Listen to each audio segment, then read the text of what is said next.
Student, class 11th accountancy के हमारे इस लेक्चर में हम पढ़ रहे थे हमारा इंट्रोडक्शन ऑफ अकाउंटिंग।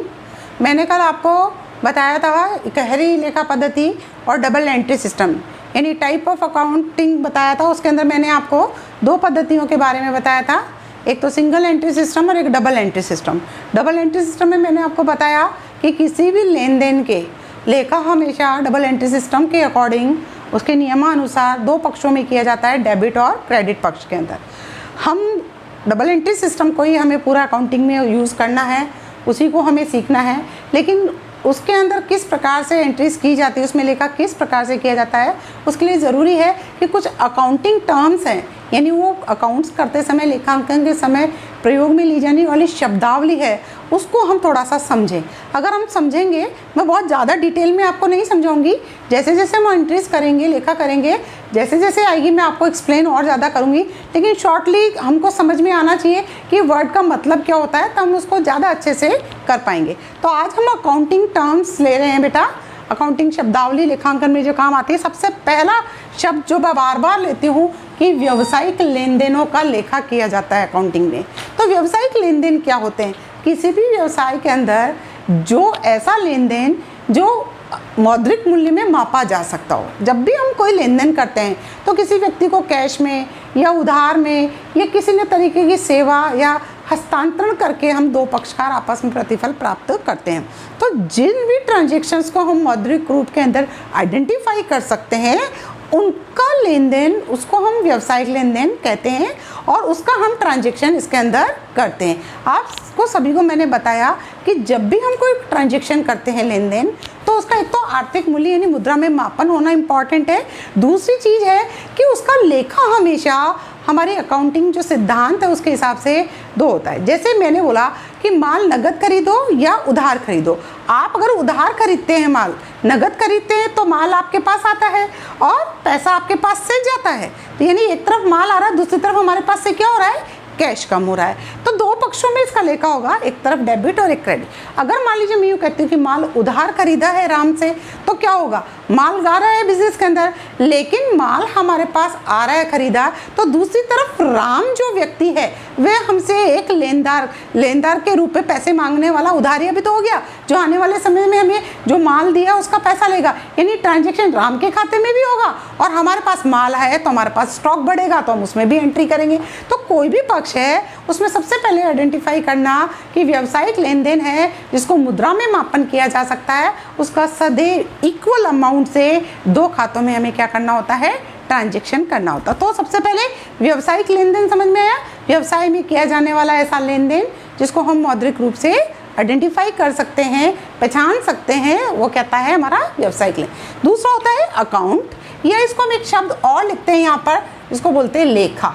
अकाउंट या लेखा क्या होता है, किसी भी फर्म या मद से संबंधित कोई भी ट्रांजैक्शन जो तिथि वाइज यानी डेट वाइज क्रमानुसार एक के बाद एक हुआ ट्रांजैक्शन लेखा होता है जिनका, उसे हम कहते हैं अकाउंट। जैसे किसी भी फर्म के अंदर कितनी संपत्तियां हैं, कितने दायित्व हैं, क्या खर्चे हम कर रहे हैं, रेंट चुकाया है, सैलरी चुकाई है, या हमने कुछ प्राप्त किया है, माल प्राप्त किया है, पैसा प्राप्त किया है, तो ये सब क्या है, हमारे ट्रांजैक्शन है और हर डेट वाइज होते हैं और उनको हम एक पुस्तक पे लिखते हैं और फिर उसको अपनी लेज़र के अंदर एक अकाउंट बना देते हैं कि ये रामलाल का अकाउंट है, ये नगद का अकाउंट है। तो ये तिथि वाइज जो क्रमानुसार लिखा की जाता है उसे हम क्या कहते हैं, खाता। जैसे मान लीजिए मैं मेरा बिजनेस रामलाल और श्यामलाल से करती हूँ।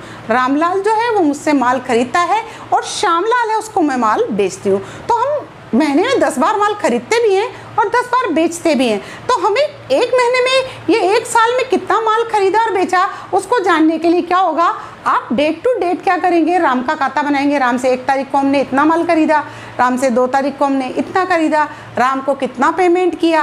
तो राम का अगर खाता बनाएंगे और सिस्टमेटिकली क्रमानुसार लिखेंगे तो हम बहुत एग्जैक्टली बता सकते हैं अपने अकाउंट्स को देख के कि रामलाल को हमें क्या देना है, रामलाल से हमने कितना माल खरीदा है। तो ये होता है हमारा अकाउंट।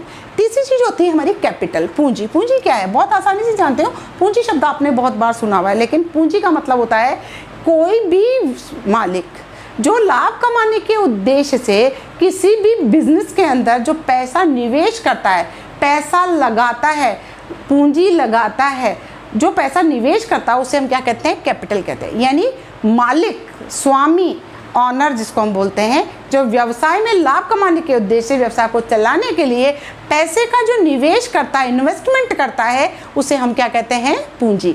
इसे दूसरे शब्दों में हम शुद्ध संपत्ति भी कहते हैं। पूंजी जो हम लगाता है मालिक, वो व्यवसाय के लिए क्या होती है? एक लायबिलिटी होती है, क्योंकि व्यवसाय तो अलग चीज़ है और लगाने वाला व्यक्ति अलग है। यानी मालिक व्यवसाय को क्या दे रहा है? पूंजी, पैसे के रूप में दे रहा है। तो व्यवसाय का क्या दायित्व है? उस पैसे से बढ़ाकर, उसे लाभ कमाकर उस पूंजी को रिटर्न करे, तो उसके लिए वो लायबिलिटी है। तो शुद्ध संपत्ति, वो पैसा किस में निवेश करता है? संपत्तियों में करता है, फर्नीचर खरीदता है, बिल्डिंग खरीदता है। तो पूंजी एग्जैक्टली क्या है? संपत्तियों में से बाह्य दायित्व, यानी बाहर के लोगों को जो चुकाना है, जो लेनदार है जिनसे हमने उधार माल खरीदा है, बैंक है जिनसे हमने लोन लिया है, अगर उस संपत्तियों में से उसको घटा दिया जाए तो जो बचता है उसे हम क्या कहते हैं बेटा? कैपिटल कहते हैं।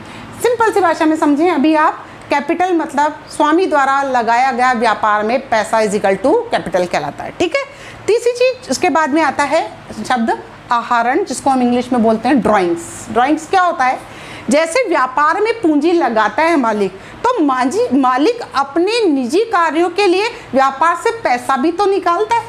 जैसे कि मान लीजिए माली ले लेता है, या मान लीजिए अपने बेटे की फीस जमा करानी है तो उसने पैसा निकाल लिया 10-20 हज़ार रुपये, या उसने कार खरीदी अपने पर्सनल यूज़ के लिए, व्यापार में जो पैसा लगाया था उसमें से 2 लाख रुपए निकाल लिया।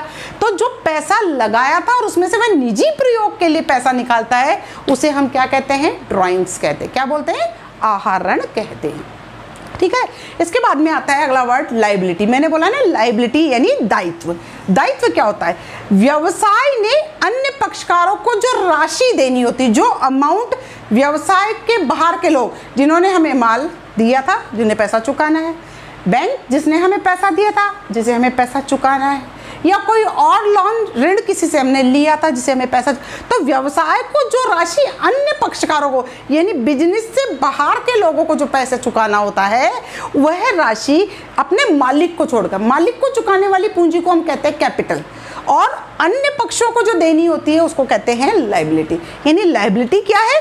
असेट्स में से अगर कैपिटल को लेस कर दिया जाए, है ना, तो क्या बचेगी हमारे पास? उस राशि को हम बोलेंगे लायबिलिटी। ठीक है। तो आज हम इतना ही समझते हैं, और छोटी छोटी टर्म्स हैं जो इम्पोर्टेंट रोल अदा करती है हमारे अकाउंटिंग में, हम और पढ़ेंगे। आप इनको थोड़ा ध्यान से पढ़िए, अपनी किताब की सहायता लें बच्चों। Thank you very much. Safe रहें, खुश रहें।